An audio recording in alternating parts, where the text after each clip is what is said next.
దేవుని పరిశుద్ధమైన నామమునకు స్తోత్రములు స్తుతులు చెల్లించుకుంటున్నాం.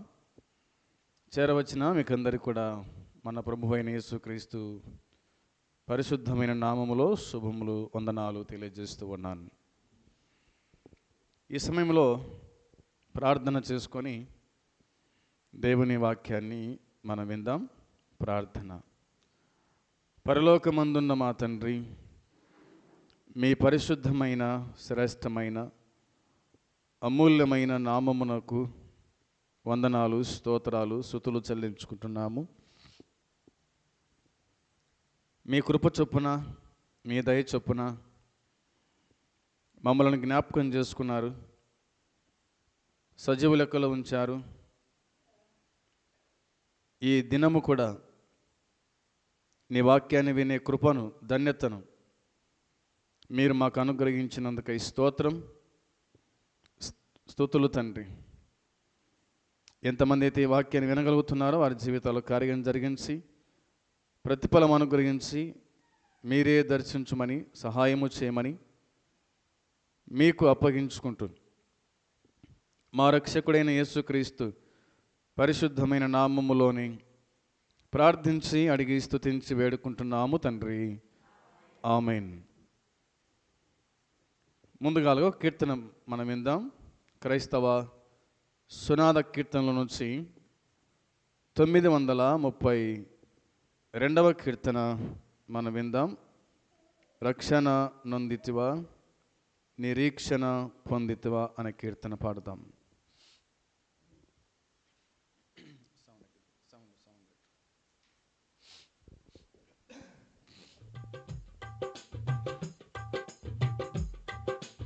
రక్షణ నొందితివా నిరీక్షణ పొందితివా, బ్రతుకిల మారినదా నీ భారం తీరినదా. రక్షణ నొందితివా నిరీక్షణ పొందితివా, బ్రతుకిల మారినదా నీ భారం తీరినదా. రక్షణ నొందితివా.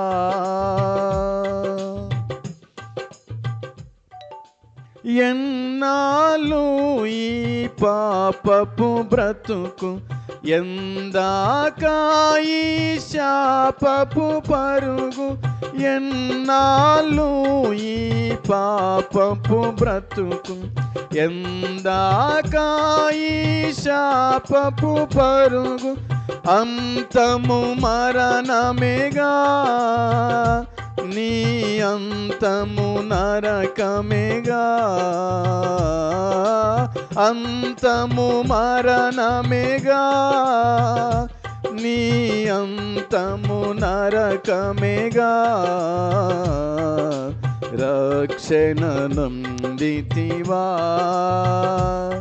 నిరీక్షణ పొందితివా, బ్రతుకిల మారినదా నీ భారం తీరినదా. రక్షణ ఎన్నాళ్ళుగా ప్రభునెదురించెదవు, ఎందాకా నీ విసికించెదవు. ఎన్నాళ్ళుగా ప్రభునెదురించెదవు, ఎందాకా నీ విసికించెదవు. కొంచెము యోచించు నీవించుక గమనించు. కొంచెము యోచించు నీవించుక గమనించు. రక్షణ నొందితివా నిరీక్షణ పొందితివా, బ్రతుకిల మారినదా నీ భారం తీరినదా రక్షణ నొందితివా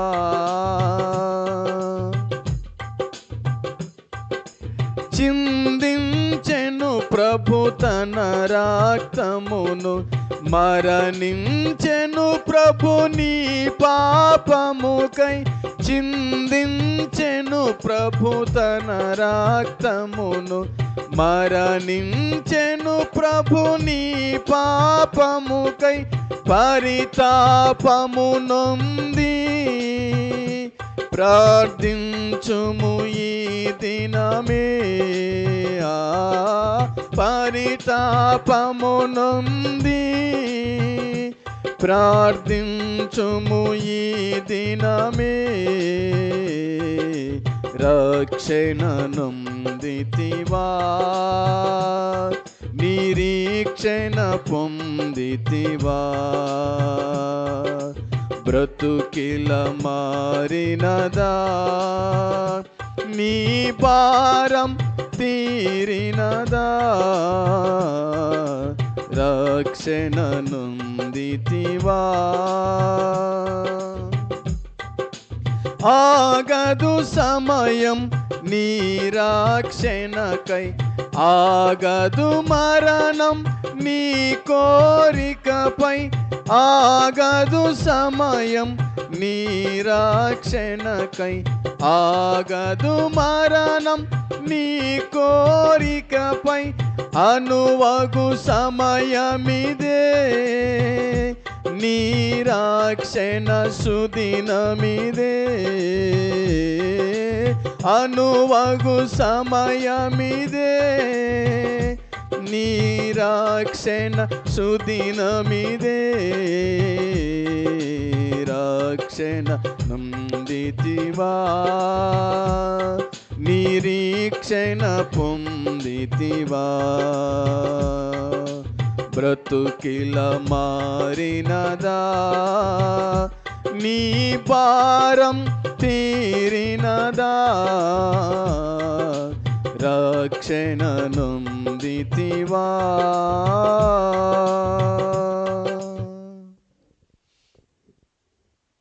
దేవునికి స్తోత్రం కలుగునుగాక.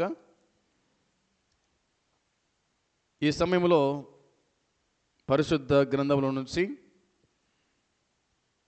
మరికొన్ని విషయాలు మనము ఆలోచన చేద్దాం. గత దినమున మనము మారుమనస్సు ఎందుకు పొందాలో ఆ సంగతి గురించి ఆలోచన చేసినాం. మారుమనస్సు ఒక్కరికే లేదా అందరికీ అంటే మారుమనస్సు అందరికీ అని దేవుని వాక్యం చెప్తూ ఉంది. అంతటా అందరూ మారుమనస్సు పొందాలని మనుషులకు ఆజ్ఞాపించినట్టుగా దేవుని వాక్యం చెప్తూ ఉంది. ఈ దినమున రక్షణ గురించి మనము ఆలోచన చేయబోతూ ఉన్నాం. మీరు రక్షించబడిన వారేనా అని దేవుని వాక్యం ప్రశ్నిస్తూ ఉంది. మీరు రక్షించబడిన వారేనా అని దేవుని వాక్యం ప్రశ్న వేస్తూ ఉంది. చూద్దాం. తిమోతికి రాసిన మొదటి పత్రిక, అపోస్తలుడైన పౌలు తిమోతికి రాసినటువంటి మొదటి పత్రిక 2వ అధ్యాయము 4వ వచనము చదువుదాం. తిమోతికి రాసిన మొదటి పత్రిక పౌలు 2వ అధ్యాయము 4వ వచనము తీసిన వారు చదివి వినిపించవలసిందిగా మనవి చేస్తూ ఉన్నాను. ఆయన మనుషులందరూ రక్షణ పొంది సత్యమును గూర్చిన అనుభవ జ్ఞానము గలవారై ఉండవలనని ఇచ్చయించుచున్నాడు అని దేవుని వాక్యం చెప్తూ ఉంది. క్రీస్తునందు సోదరి సోదరులారా, అపోస్తలుడైన పౌలు తిమోతికి మొదటి పత్రిక రాస్తూ ఈ 2వ అధ్యాయం 4వ వచనంలో దేవుని వాక్యము ఇలాగూ చెప్తున్నట్టుగా పౌలు చెప్పాడు. ఆయన అనగా మన ప్రభు అయిన యేసుక్రీస్తు మనుషులందరూ రక్షణ పొంది సత్యమును గురించిన అనుభవ జ్ఞానం గల వారై ఉండవల్లని ఇచ్చయించుచున్నాడు అనే మాట ఉంది. మనుషులందరూ రక్షణ పొందాలంట, మనుషులందరూ మారు మనసు పొందాలని మనం చూచినాం. అదే కోణంలో మనుషులందరూ కూడా ఏం పొందాలంట? రక్షణ పొందాలి. రక్షణ అనగా ఏమిటి? రక్షణ అనగా ఏమిటి? ఏమిటో 4 భాగాలుగా మనము చూద్దాం. 1వదిగా హెబ్రీ పత్రిక 11వ అధ్యాయము 7వ వచనంలో వ్రాయబడిన మాట చదువుదాం. హెబ్రీ పత్రిక 11వ అధ్యాయం 7వ వచనం చదువుదాం. చదవాలి. విశ్వాసమును బట్టి నోవాహు అది వరకు చూడని సంగతులను గురించి దేవుని చేత హెచ్చరింపబడి భయభక్తులు గలవాడై తన ఇంటి వారి రక్షణ కొరకు ఒక ఓడను సిద్ధము చేసెను. అందువలన అతడు లోకం మీద నేరస్థాపన చేసి విశ్వాసమును బట్టి కలుగు నీతికి వారసుడాయను అని దేవుని వాక్యం చెబుతూ ఉంది. రక్షణ అనగా ఏమిటి? ఈ మాట చెబుదాం. ఏదైనా ఒక ప్రమాదం నుండి తప్పింపబడుట రక్షణ. ఈ విధంగా రాయండి. ఒక ప్రమాదం నుండి తప్పింపబడుట, దాని రక్షణ అని అంటారు. అది ఏదైనా కావచ్చు. ఇక రాయబడిన మాట ప్రకారం అయితే కనుక నోవాహు గురించి చెప్పిన మాట ఇక్కడ మనం చూస్తూ ఉన్నాం. విశ్వాసమును బట్టి నోవాహు అది వరకు చూడని సంగతులను గూర్చి దేవుని చేత హెచ్చరించబడిన వాడై భయభక్తులు గలవాడై తన ఇంటి వారి రక్షణ కొరకు ఒక ఓడను సిద్ధము చేశాను అనే మాట ఉంది. రక్షణ కొరకు ఒక ఓడను సిద్ధం చేసినాడు. ఏమిటి ఆ ప్రమాదము అంటే ఆదికాండం 6వ అధ్యాయం 13వ వచనములో దేవుని వాక్యం చెబుతున్న మాట మనము చదివితే మంచిది. ఆదికాండం 6వ అధ్యాయము 13వ వచనం చెబుతున్న మాట, దేవుడు నోవాహుతో సమస్త శరీరాల మూలముగా భూమి బలత్కారముతో నిండి ఉన్నది గనుక నా సన్నిధిని వారి అంతము వచ్చి ఉన్నది, ఇదిగో వారిని భూమితో కూడా నాశనము చేయుదును అని అన్నాడు దేవుడు. ఒక ప్రమాదము వచ్చి పడింది, ఒక ప్రమాదం ముందు ఉంది. ఆ ప్రమాదాన్ని దేవుడు నోవాహునకు చెప్తూ ఉన్నాడు. నోవాహు దేవుని యందు భయభక్తులు గలవాడు. నోవాహు తన ఇంటి వారితో కూడా దేవుని కొలిచేటువంటి వాడు, దేవుని నమ్మినవాడు. ఆనాటి దినాల్లో గుడిక లోకములో ఉన్న వారందరూ చెడిపోయినారు. భూలోకము చెడిపోయి ఉంది అని రాయబడింది. 11వ వచనంలో భూలోకము దేవుని సన్నిధిని చెడిపోయి ఉండెను, భూలోకము బలత్కారంతో నిండి ఉన్నది. దేవుడు భూలోకము చూచినప్పుడు అది చెడిపోయి ఉండెను. భూమి మీద సమస్త శరీరులు తమ మార్గమును చెరిపివేసుకొని ఉండిరి అని దేవుని వాక్యం చెబుతూ ఉంది. కాబట్టి చెడిపోయిన వారి మధ్య నుంచి, చెడిపోయిన లోకము నుండి, ప్రమాదము నుండి తప్పించడానికి దేవుడు నోవాహుతో మాట్లాడుతూ ఉన్నాడు. నోవాహు, ఈ భూలోకం చెడిపోయింది, ప్రజలు చెడిపోయినారు, కాబట్టి నువ్వు బ్రతకాలంటే నీ ఇంటి వారి కోసమై ఒక ఓడను సిద్ధం చేసుకో.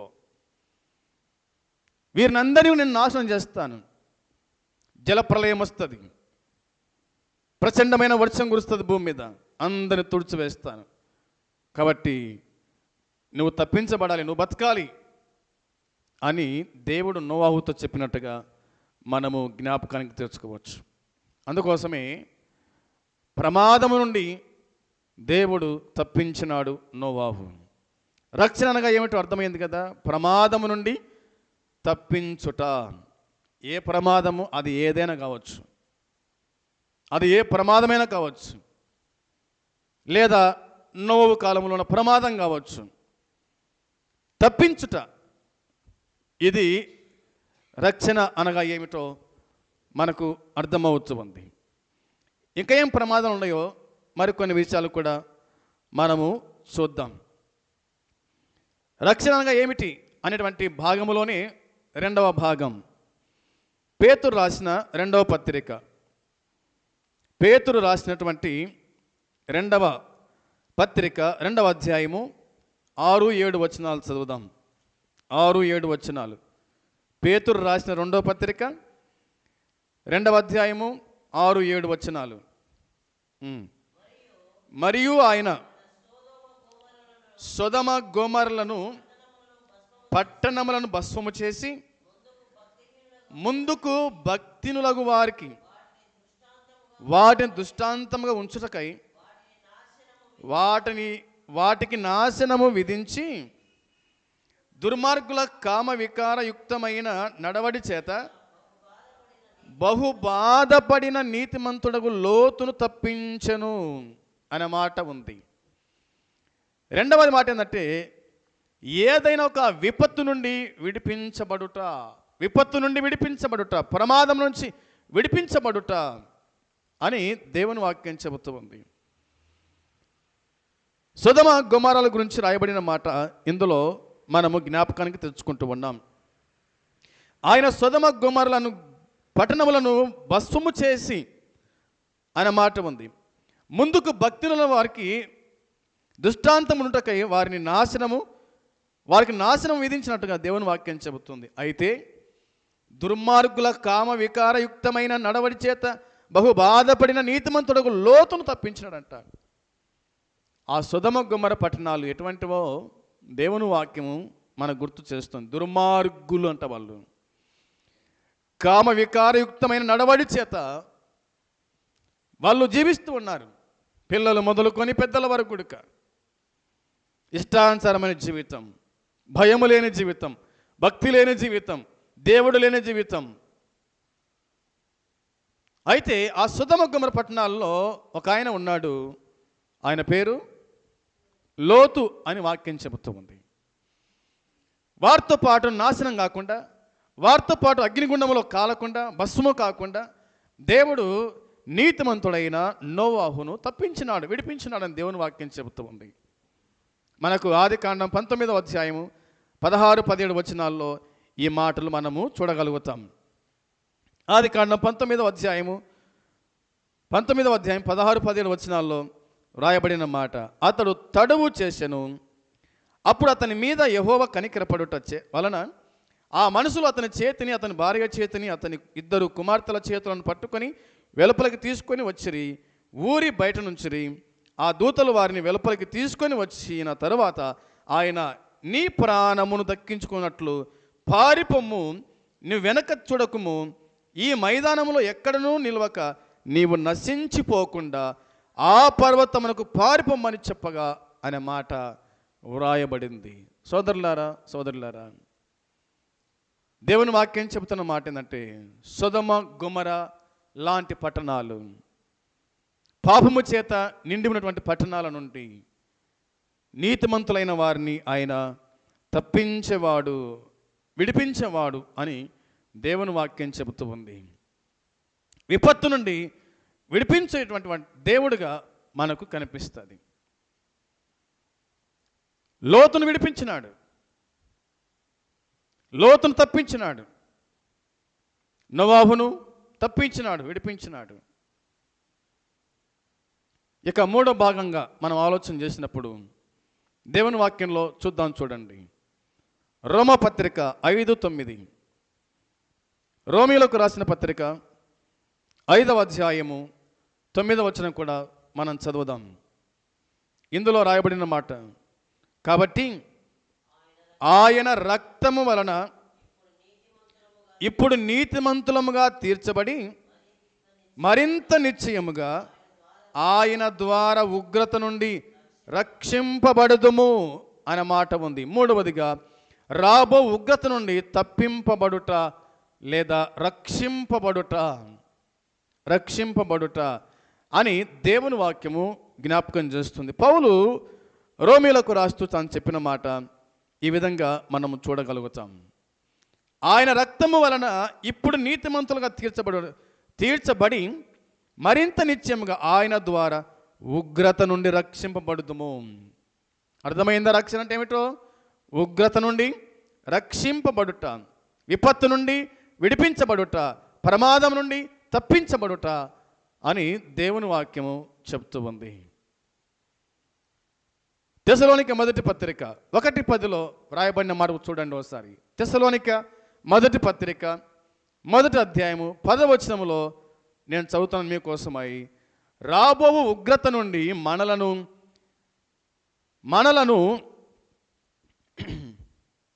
ఆ మాట పూర్తి చేయండి.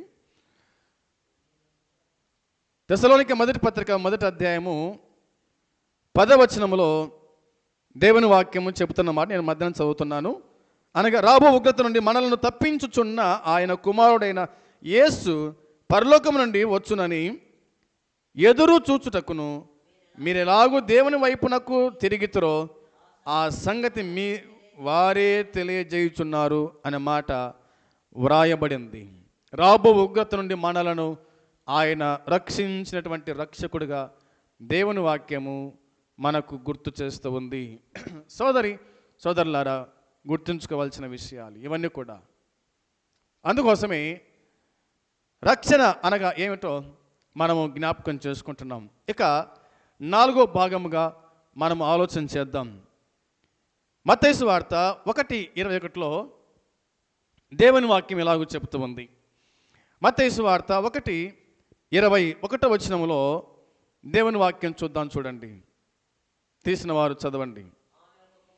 ఆమె ఒక కుమారుని కనును, తన ప్రజలను వారి పాపము నుండి ఆయనే రక్షించును గనుక ఆయనకు యేసు అనే పేరు పెట్టుదు అనెను అన్న మాట రాయబడింది. రక్షణ అనగా ఏమిటో 4వది పాపముల నుండి విడిపింపబడుట. పాపముల నుండి విడిపించబడుట. యేసు అనగా మరి యేషువా అనే మాట కనిపిస్తుంది. యెహోషువ అనే హిబ్రూ భాష నామానికి యేసు అన్నది గ్రీక్ భాష పదం. అంటే ప్రభువే రక్షణ అని అర్థం. ప్రభువే రక్షణ అని అర్థం. కాబట్టి ఆయనే రక్షించువాడు. ఎవరిని రక్షిస్తాడైనా? తన ప్రజలను వారి పాపము నుండి. తన ప్రజలను వారి పాపము నుండి ఆయనే రక్షించును గనక ఆయనకు యేసు అనే పేరును నామకరణం చేశారు. రక్షణ అనగా ఏమిటో మనకు 4 భాగాలుగా మనం చెప్పుకున్నాం. 1వదిగా ఏమిటి? ఏదైనా ఒక ప్రమాదం నుండి తప్పించబడుట రక్షణ. 2వది ఏదైనా ఒక విపత్తు నుండి విడిపింపబడుట. 3వది రాబో ఉగ్రత నుండి తప్పించబడుట. ఇక 4వదిగా పాపముల నుండి విడిపింపబడుట. అర్థమైంది కదా రక్షణ అంటే ఏమిటో? రక్షణ అనగా ఏమిటో ఈ విధంగా మనకు 4 భాగాలుగా బైబిల్లో మనకు కనిపిస్తుంది. ఈ విషయాలు మీరు అర్థం చేసుకోవాలని నేను మీకు ప్రేమతో మనవి చేస్తూ ఉన్నాను. ఇక రక్షణ ఎందుకొరకు ఉద్దేశింపబడినో అవి కూడా మనం చూద్దాం. 2వ భాగంలోకి వచ్చేద్దాం. రక్షణ ఎందుకొరకు ఉద్దేశించబడెను? ఆత్మ కొరక లేక శరీరం కొరక? నరుడు 2 భాగాలు. నరుడు 2 భాగాలు. ఒకటేమో శరీరము, రెండేమో ఆత్మ. మనకు శరీరం ఉంది, రెండవది మనలో ఏముంది? ఆత్మ కూడా ఉంది. కాబట్టి నరుడు 2 భాగాలని చెప్పుకోవచ్చు మనం. అందుకోసమే దేవుని వాక్యంలో దీనికి ఆధారంగా కొన్ని వచనాలను మనము జ్ఞాపకం చేసుకోవచ్చు. ఆదికాండము చూడండి 2వ అధ్యాయం 7వ వచనంలో రాయబడిన మాట. ఆదికాండం 2వ అధ్యాయము 7వ వచనం చదువుదాం. 7వ వచనం, 7వ వచనంలో దేవుడైన యెహోవా నేల మట్టితో నరుణ్ణి నిర్మించి వాని నాసికారంధ్రములలో జీవవాయువు ఊదగా నరుడు జీవాత్మాయను అని దేవుని వాక్యం చెబుతూ ఉంది. మానవుడు 2 భాగాలని చెప్పుకున్నాం కదా. ఒకటి మట్టి, రెండవది ఆత్మ. ఒకటి శరీరము, రెండవది ఆత్మ. దేవుడైన యెహోవా నేల మట్టితో ఏం చేశాడు? నరుణ్ణి నిర్మించినాడంట. నేల మట్టితో నరుణ్ణి నిర్మించినాడు. వాని నాసికారంధ్రములలో దేవుడు జీవవాయువు ఊదగా నరుడేమైనాడు? జీవించే ప్రాణి అయినాడు. జీవించే ప్రాణి అయినాడు. శరీరము, ఆత్మ, ఈ 2 ఉండడం వల్ల మనిషి బతుకుతూ ఉన్నాడు, మాట్లాడుతూ ఉన్నాడు, జీవిస్తూ ఉన్నాడు, పని చేసుకుంటూ ఉన్నాడు. ఈ సంగతి మనం గుర్తుంచుకునే వారిగా ఉండాలి. ఇక దేవుని వాక్యం ఏం చెబుతుందో మనము జ్ఞాపకం చేసుకుందాం. ప్రసంగి గ్రంథం చూడండి ఒకసారి. ప్రసంగి గ్రంథం 12:7లో ఏముంది? ప్రసంగి గ్రంథం 12:7 వచనములో దేవుని వాక్యము చెబుతున్న మాట చదువుదాం. మన్నైనది వెనకటి వలనే మరలా భూమికి చేరుతూ ఉంది, ఆత్మ దాని దయచేసిన దేవుని యొద్దకు మరలా పోవును అనే మాట ఉంది. ఆదికాండం 2వ అధ్యాయం 7వ వచనంలో మనం చదువుకున్నాం. దేవుడు నీలమట్టితో నరుని చేసినాడు, వాని నాసికాంధ్రలో జీవవాయువు ఊదినాడు. ఇక మరణ సమయంలో ఏమైపోతుందంటే మన్నైనది వెనుకటి వలనే మరలా ఏమవుతుంది? భూమికి చేరుతుంది. ఆత్మ తాను దయచేసిన దేవుని యొద్దకు వెళ్ళుతూ ఉంది. ఆత్మని దేవుడిచ్చాడు, నరునిలో ఊదినాడు, మరలా ఆయన తీసుకున్నాడు అంతే. కాబట్టి మనం గుర్తుంచుకోవాల్సిన విషయం ఇది. అందుకోసమే ఆత్మ వెళ్ళిపోతుంది, మన్ను మరలా మట్టిలో కలుస్తూ ఉంది. ఆత్మ తాను దయచేసిన దేవుని యొద్దకు మరలా చేరుతూ ఉంది అన్న సంగతి, మరలిపోవును, దేవునికి మరలా పోవును అని లేఖనాలు మనకు జ్ఞాపకానికి తీసుకొని వస్తూ ఉన్నాయి. మన ప్రభు అయిన యేసుక్రీస్తు కూడా ఏం చెప్పినాడో ఒక మాట ఆలోచన చేద్దాం. మత్తయి సువార్త 10వ అధ్యాయము 28వ వచనం కూడా చదువుదాం. మత్తయి సువార్త 10వ అధ్యాయము 28వ వచనము, 10:28 చూడండి. మరియు ఆత్మను చంపనేరక దేహమునే చంపువారికి భయపడకుడి గాని ఆత్మను దేహమును కూడా నరకములో నశింపజేయువానికి మిక్కిలి భయపడుడి అనే మాట కనిపిస్తూ ఉంది. మన ప్రభు అయిన యేసుక్రీస్తు చెప్పిన మాట ఇది. ఆత్మను చంపనేరక దేహమునే చంపువారికి భయపడకండి. ఈ భూమి మీద ఎవడు కూడా ఆత్మను చంపలేడు. ఏ నరునికి ఆత్మను చంపే అధికారము లేదు. ఎందుకంటే ఆత్మ ఎవరికి కనిపించదు. నరుల్లో ఉంటుంది, కనిపించదు. అందుకనే దేవుడు యేసు ప్రభు చెప్పిన మాట, ఆత్మను చంపనేరక దేహమునే చంపువానికి భయపడకండి కానీ ఆత్మను దేహమును కూడా నరకములో నశింపజేయగలవానికి మిక్కిలి భయపడండి. అంటే ఆత్మను దేహము నరకములో వేసేది ఎవరు? ఇక దేవుడే, అంతే, ఏమీ లేదు. దేవునికి మీరు భయపడండి. మీరు భయపడాల్సింది దేవునికి, మనుషులకు కాదు అని దేవుని వాక్యం స్పష్టం చేస్తూ ఉంది. ప్రియమైనటువంటి సోదరులారా, ఈ విషయాలను మనం జ్ఞాపకం చేసుకుందాం. మన ప్రభు అయిన యేసుక్రీస్తు మరొక సందర్భంలో మరొక మాట రాశాడు. ఆ మాట కూడా చదువుదాం. యోహాను సువార్త 6:63లో, యోహాను సువార్త 6వ అధ్యాయము 63వ వచనము చదువుదాం. 63వ వచనములో, ఆత్మయే జీవింపజేయుచున్నది, శరీరము కేవలము నిష్ప్రయోజనము అని దేవుని వాక్యం చెబుతూ ఉంది. వింటున్నారు కదా? ఏమిటి పరిస్థితి అంటే ఆత్మయే జీవింపజేయుచున్నది, శరీరము కేవలము నిష్ప్రయోజనం. నేను మీతో చెప్పుచున్న మాటలు ఆత్మయు జీవమునై ఉన్నవి అని దేవుని వాక్యం చెబుతూ ఉంది. కాబట్టి ఆత్మ లోపల ఉంది కనుకనే శరీరము బతుకుతూ ఉంది, తిరుగులాడుతూ ఉంది. ఆత్మ లేకపోతే ఈ శరీరం పనిచేయదు.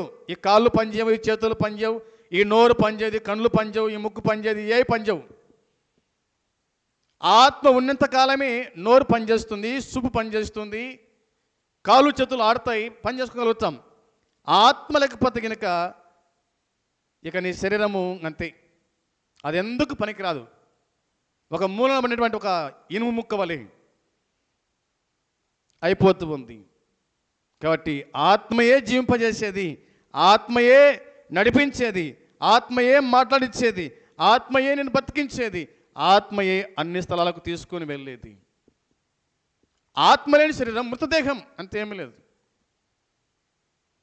ఆత్మ లేని శరీరము అది చచ్చిపోయిన శరీరమే. అందుకోసమే రక్షణ దేనికి? శరీరానికి, ఆత్మక? ఆత్మకు రక్షణ, శరీరానికి కాదు. మీకు అర్థమైందనుకుంటాను. రక్షణ దేనికంటే ఆత్మకే, కానీ శరీరానికి కాదు. ఈ శరీరం కేవలము నిష్ప్రయోజనమైంది. ఇది మట్టి శరీరానికి రక్షణ ఎందుకు? కాబట్టి ఆత్మకి రక్షణ అవసరమని దేవుని వాక్యం మనకు స్పష్టంగా తెలియజేస్తుంది. ఆ సంగతి మనం గుర్తుంచుకోవాల్సిన విషయాలు.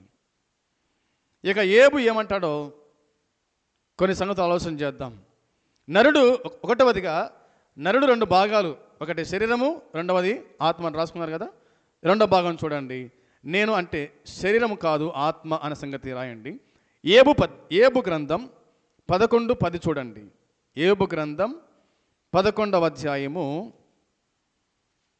10వ వచనం, 11వ అధ్యాయం 10వ వచనం చదువుదాం. ఆయన సంచారము చేయుచు ఒకని చెరలో వేసి వాద్యమాడ పిలిచినప్పుడు ఆయన అడ్డగింపగలవాడెవడు? ఆయన అడ్డగింపగలవాడెవడు అని దేవుని వాక్యం మనకు జ్ఞాపకము చేస్తూ ఉంది. దేవుని వాక్యంలో మనం జ్ఞాపకం చేసుకున్నప్పుడు ఈ మాట మనకు కనిపిస్తుంది. వచనం 11 కూడా చదివితే మంచిది అనుకుంటాను. 11 కూడా చూడండి. పనికి మాలిన వారెవరో ఆయనే ఎరుగును కదా, పరిశీలన చేయకయే పాపం ఎక్కడ జరుగుతున్నదో ఆయనే తెలుసుకును కదా అనే మాట వ్రాయబడింది. ఏదేమైనప్పటికీ దేవుని వాక్యం చెప్తున్న మాట అంటే ఆయన సంచారము చేయుచు ఒకని చెరలో వేసి వాద్యమాడ పిలిచినప్పుడు ఆయన నడ్డగింపగలవాడేవాడు? ఆయన అడ్డగింపగలవాడేవాడు? ఆయన అడ్డగించేదెవరు అని దేవుని వాక్యం చెబుతూ ఉంది.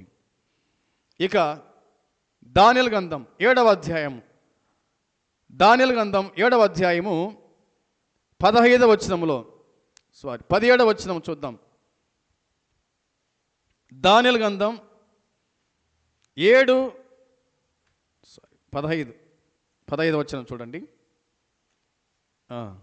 తీసిన వారు చదవండి. దానియేలు గ్రంథం 7వ అధ్యాయము 15వ వచనంలో,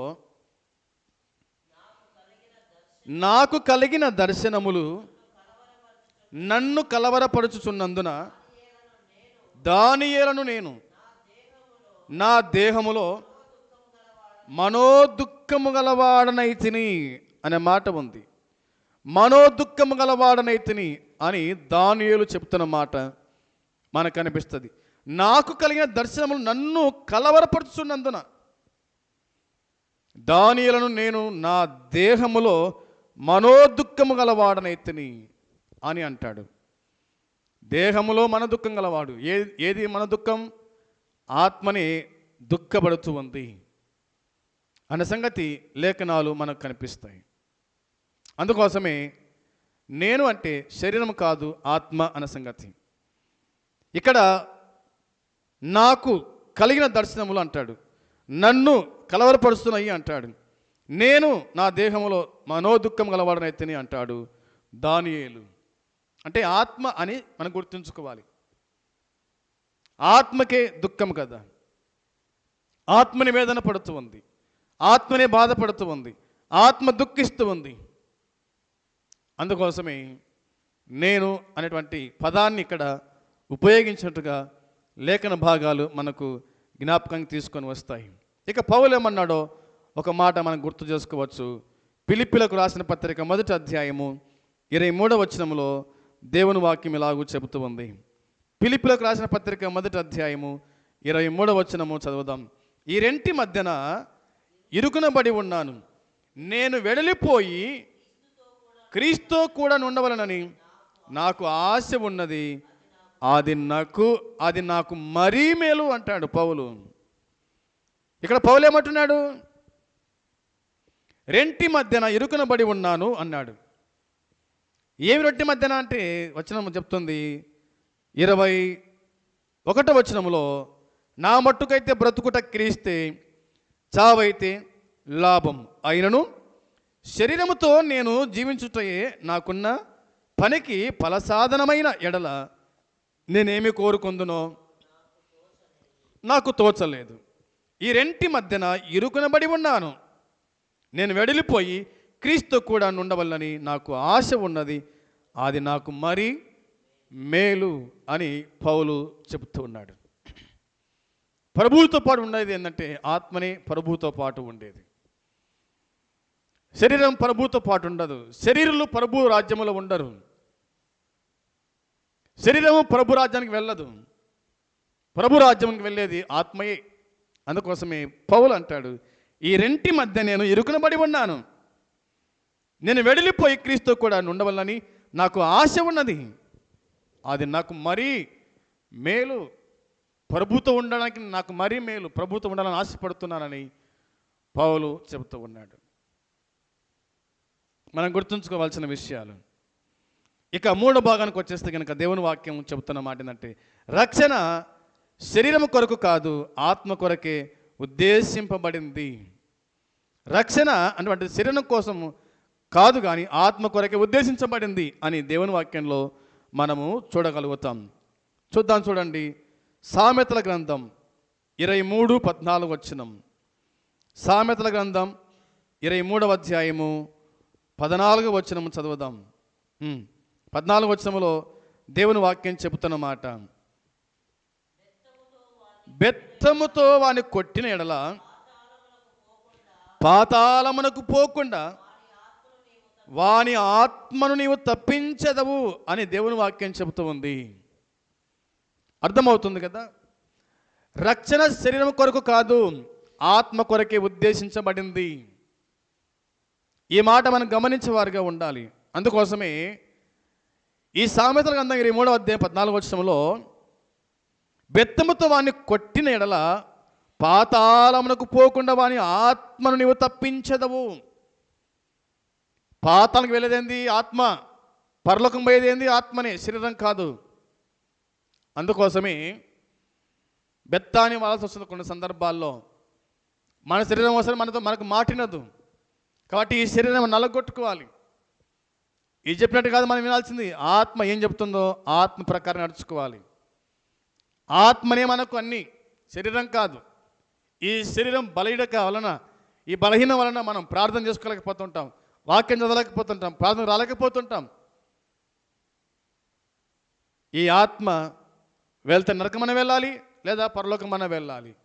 అయితే పరలోకం వెళ్ళాలంటే దేవుని వాక్యం చెబుతుంది ఇక్కడ, బెత్తముతో వాణ్ణి కొట్టిన ఎడల, కుమారుని గురించి రాయబడిన మాట ఇది. అందుకోసమే దేవుని వాక్యం మనం చదువుతున్నాం.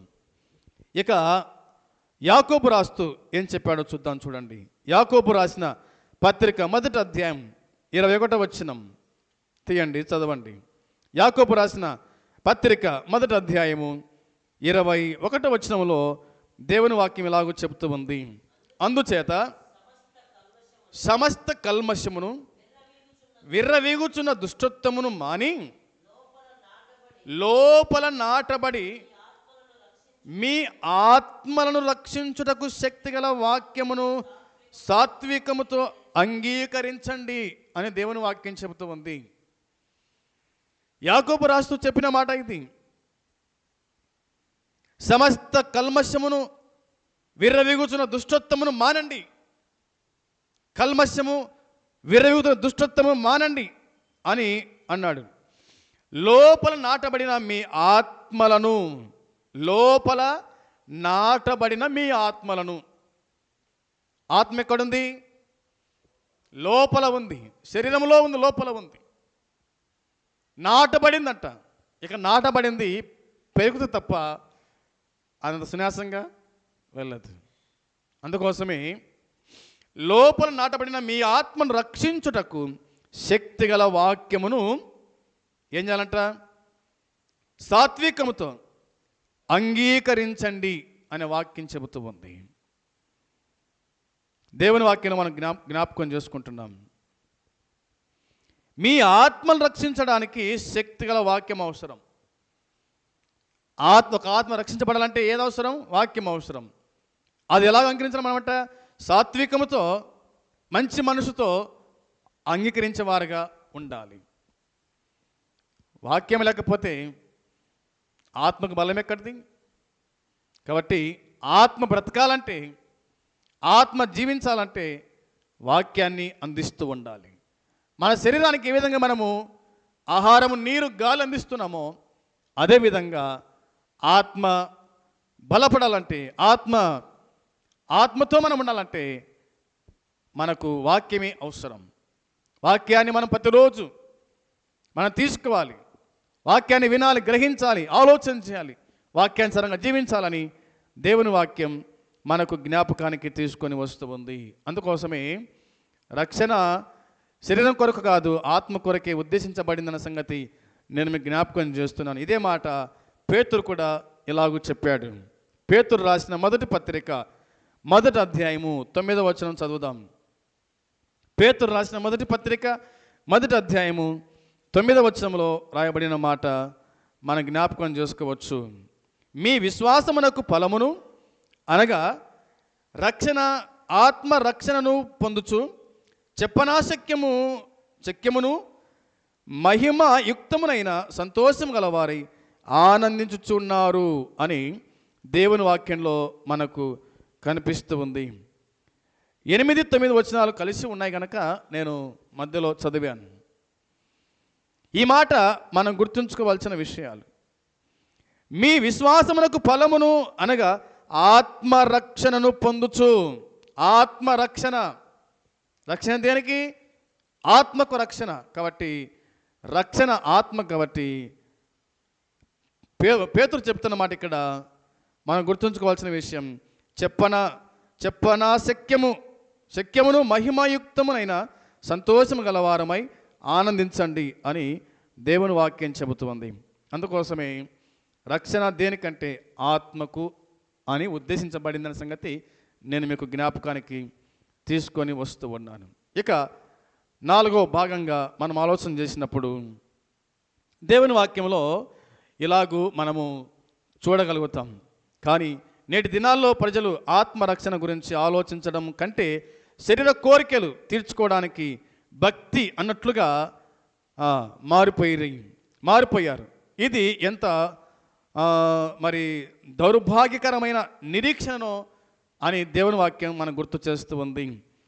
చాలామంది కూడా ప్రజలు ఆత్మరక్షణ కోసం బతకడం లేదు, కానీ శరీర కోరికల కోసమై, శరీరం యొక్క మరి అందం నిమిత్తమై చాలామంది బతుకుతున్నట్టుగా దేవుని వాక్యం గుర్తు చేస్తూ ఉంది. అది అపోస్తలుడైన పౌలు కొరింథీ మొదటి పత్రికలో తాను ఈ విధంగా వ్రాసాడు.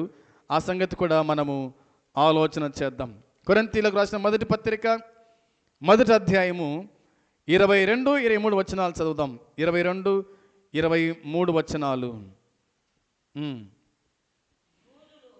యూదులు సూచక్రియలు చేయమని అడుగుచు ఉన్నారు. గ్రీస్తు దేశస్థులు జ్ఞానమును వెతుకుచు ఉన్నారు. అయితే మేము సిలువ వేయబడిన క్రీస్తును ప్రకటించుచున్నాము. ఆయన యూదులకు ఆటంకముగాను అన్యజనులకు వెరితనముగాను ఉన్నాడు. కానీ యూదులకేమి, గ్రీసు దేశస్థులకేమి, పిలువబడిన వారికేమి క్రీస్తు దేవుని శక్తియును దేవుని జ్ఞానమునై ఉన్నాడు అని దేవుని వాక్యం మనకు జ్ఞాపకానికి తీసుకొని వస్తూ ఉంది. భక్తి శరీర కోరికలు తీర్చుకోవడానికి కాదు, ఆత్మలను రక్షించుకోవడానికే అని బైబిల్ మనకు స్పష్టంగా తెలియచేస్తూ ఉంది. సోదరులారా, ఈ విషయాలు మనం గుర్తుంచుకోవాలని నేను జ్ఞాపకం చేస్తూ ఉన్నాను. భక్తి అనేటువంటిది శరీర కోరికలను తీర్చుకోవడానికి కాదు, శరీరం ఎటు చెప్తే అటు నడుచుకోవడానికి కాదు, ఆత్మ ఎటు చెప్తే అటు నడుచుకోవాలి. మనం శరీరం ఆట ఆడుతుంది, అది కావాలంటది, ఇది కావాలంటుంది, అన్ని పొందుకోవాలంటుంది, కానీ ఆత్మ అలా కాదు. అందుకోసమే శరీర కోరికలు తీర్చుకోవడానికి కాదు, కానీ ఆత్మలను రక్షించుకోవడానికి మనము ప్రయాసపడేవారిగా ఉండాలి. ఆత్మయే ప్రాముఖ్యమైంది, శరీరము కానే కాదు. ఈ శరీరాన్ని మనం పెంచొద్దు, ఈ శరీరాన్ని నలగొట్టాలి, ఆత్మని మనము వృద్ధి చేయాలి, ఆత్మను పెంచేవారిగా ఉండాలి. ఈ శరీరం ఉంటుంది, ఊడిపోతూ ఉంది, ఇది పనికిరాంది, ఇది పనికిరాంది, ఇది భూమిలో కలిసిపోయేది, ఇది మట్టి. కాబట్టి ఆత్మయే మనల్ని జీవింపజేస్తూ ఉంది, ఆత్మ మనలో ఉంది. కాబట్టి ఆత్మకు మరణం లేదు, శరీరానికి మాత్రమే మరణం ఉంది. ఆత్మయే దేవుని రాజ్యం పోయేది, ఆత్మయే దేవునితో స్థిరకాలము ఉండేటువంటిది. అర్థమైందనుకుంటాను. మీకు 2 విషయాలు చెప్పినాను.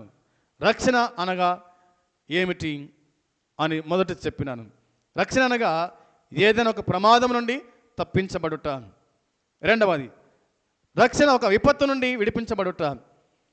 రక్షణ అనగా రాబో ఉగ్రత నుండి తప్పించబడుట, పాపము నుండి విడిపించబడుట అని రక్షణ అనగా ఏమిటో 4 భాగాలుగా మనం చూచినాం. ఇక రెండో భాగానికి వచ్చినప్పుడు రక్షణ ఎందుకొరకు ఉద్దేశించబడేను?